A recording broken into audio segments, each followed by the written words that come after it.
At 8:30 in the morning on June 6, 1944, Lieutenant General Omar Bradley stood on the bridge of the heavy cruiser USS Augusta, watching his invasion die. Through binoculars smeared with salt spray, he could see Omaha Beach, or what was left of it. Bodies floated in the surf, landing craft burned on the waterline. Soldiers who had made it to the sand lay motionless behind steel obstacles, pinned down by German machine gun fire that had not stopped since dawn. Bradley had told those men naval bombardment would obliterate the German defences before they even touched French soil. He had assured them they would face only demoralised second-rate troops. Now 2,000 of them were dead or dying, and the general commanding American ground forces was considering the unthinkable.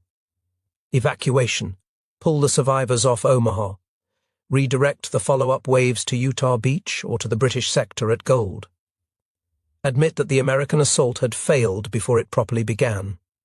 What Bradley did not know, could not know from his position 8 miles offshore, was that somewhere in that chaos, a 51-year-old general with a bad heart and a walking cane was about to change everything. The British had doubted the Americans from the beginning. Field Marshal Brooke, Chief of the Imperial General Staff and the professional head of the British Army, kept a diary throughout the war. In it, he recorded his private thoughts about strategy, about Churchill, and about the American allies whose entry into the war had saved Britain from almost certain defeat. Brooke respected American industrial power. The factories of Detroit and Pittsburgh were producing tanks, aircraft, and ammunition at rates the Germans could not match. But American soldiers were another matter.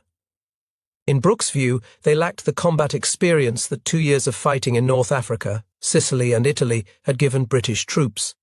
American generals, he believed, did not fully understand the German war machine they were about to face.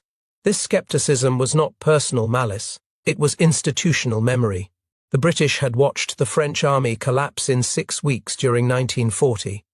They had evacuated their own forces from Dunkirk with their backs to the sea. They had lost Singapore, Tobruk, and countless other positions to enemies who moved faster and fought harder than expected. Caution had become doctrine, and the Americans, with their optimism and their abundance and their soldiers who had never faced a Wehrmacht division in open battle, seemed dangerously naive. Prime Minister Winston Churchill shared these concerns. As late as February 1944, just 4 months before the invasion, he was still questioning the entire operation. "Why are we trying to do this?" he demanded in meetings. He proposed alternatives: Norway, the Mediterranean,